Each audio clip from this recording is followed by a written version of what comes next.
Itaúsa no diário. ITSA 4. Itaúsa no diário. Vamos ver o que tem aqui. Itaúsa no diário. Olha, Itaúsa vinha de julho do ano passado, como todo o mercado deu uma bela reagida no meio do ano, com aqueles incentivos que foram dados na época do governo Bolsonaro, tal, veio andando, veio subindo bem, fazendo zigue-zague ascendente, tal, fez aqui um topo duplo. Ó. Um topo duplo, fez um topo. Lembra, toda vez eu vivo falando isso com vocês. Quando ela faz um topo e um outro topo mais ou menos na mesma altura, fiquem muito atentos. Porque aqui, ó, isso aqui era um pivô de alta. Até prova em contrário, na hora que está acontecendo, isso é um pivô de alta. Fez só zigue-zague ascendente. Está acontecendo um pivô de alta, não tá? Tá, muito bom. Aqui o potencial, e é por isso que a gente fala assim, mas aqui pode subir, mas fiquem atentos, porque se perder, se fizer um topo aqui, perder esse meio, a coisa azeda. Porque na hora que está acontecendo isso, sempre há o pivô de alta potencial aqui. E se fizesse o pivô de alta, tinha que projetar essa perna para cima, ia dar aqui nos R$ 10,50, R$ 10,80, por aí, tá? De alvo.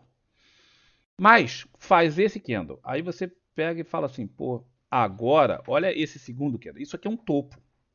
Então, isso é um topo, isso é outro topo.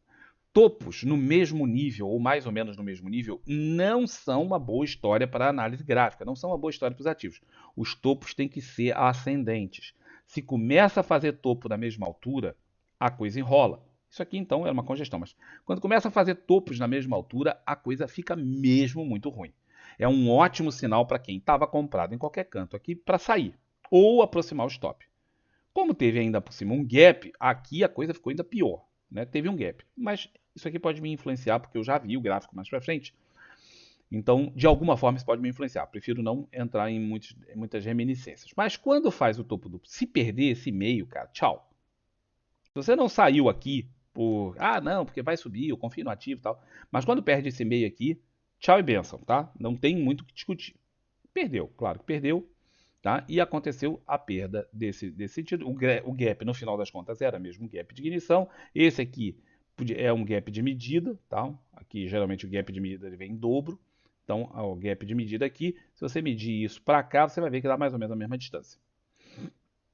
Voltou lá embaixo no fundo, ó, no fundo que tem aqui, dado por isso, tal. Tem aquela linhazinha cor-de-rosa. Deixa eu tirar a projeção desse Fibonacci, dessa história, que ele só atrapalha. É uma das coisas que eu não curto tanto Fibonacci, ele polui a tela, que é uma barbaridade. Então voltou nessa região, fez um fundo, e aí também aconteceu com o mercado em geral em dezembro, começou a sua ascensão, e aqui foi uma ascensão muito rápida, muito violenta. Isso aqui é um always in long, se você botar isso aqui num time frame mais curto, eu não tenho como voltar lá porque é muito longe, mas isso aqui é um always in long. Isso aqui o cara tem que participar dessa compra de qualquer jeito quando acontece no time frame curto. Quem opera em time frame curto. Quem não opera, não fez nada, ficou esperando o pivô, não houve pivô. Aconteceu o pivô onde? Observa que aqui, ó, novamente, um topo na mesma altura do anterior. Observa que isso aqui tem toda a cara de formação de um pivô de alta. Todo mundo que estava aqui estava esperando o quê? Um pivô de alta. Por quê? Porque essa é a conformação de um pivô de alta. E é o que a gente espera. Por isso, nessa hora, você tem sempre duas alternativas. Se formar o pivô de alta mesmo, fechando aqui em cima, você projeta isso, joga para cima e vamos lá para onde que vai dar o alvo. Se não fizer isso, se perder esse meio, você desenha essa altura e joga para baixo. Foi o que aconteceu aqui. Não chegou a atingir o alvo, andou um pouco, mas não o suficiente. Andou inside bar e começou a retomada da alta.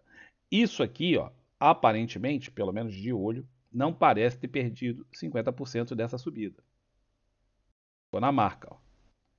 Tá? Então, aqui, até 50% é muito claro que é uma correção. Embora tenha perdido, tenha feito um topo duplo, embora tenha feito isso, os 50% mantém uma correção. Certo? Então, foi uma correção, fica claro aqui. Quando começa a retomar a subida, você entra. Então, a entrada, aqui era muito ousado.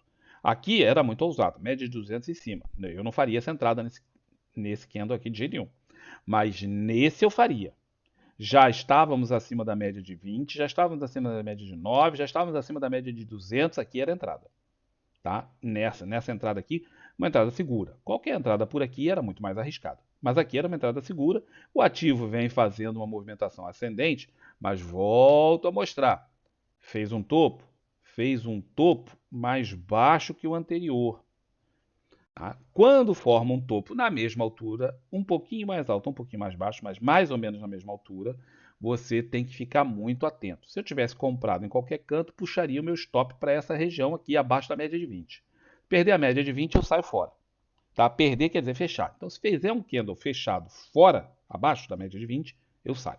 Eu sairia. Tá? Mas é a única coisa que pode acontecer? Claro que não. Tá? Isso aqui pode estar formando um pivô complexo, que é aquele que fica fazendo assim, fica fazendo assim, assim, assim, daqui a pouco ele faz o pivô, ou uma congestão. A Itaúsa faz muitas congestões. Se você olhar o ativo, você vai ver que ela faz enormes congestões de longo prazo. Tá? Inclusive, por isso é um ativo interessante para operar em opções. Então, mas eu não fico muito alegre, nada alegre, para te falar a verdade, por ter feito um topo mais baixo que aquele.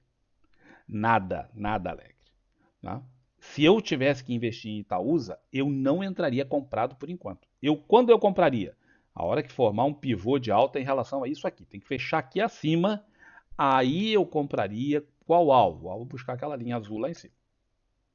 Antes disso, eu pensaria em operar. Aqui ainda não dá para falar que isso aqui pode ser uma congestão, porque ainda temos poucos passos, só tem um toque embaixo e um toque em cima. É pouco, não dá para falar que isso é uma congestão ainda precisa de mais desenvolvimentos. Mas no momento, eu não compro e também não vendo, por quê? Porque venda só se perder esse fundo. Tá? Tem que fazer o zigue-zague descendente. Aí, se perder o fundo, começaria a pensar em vendas.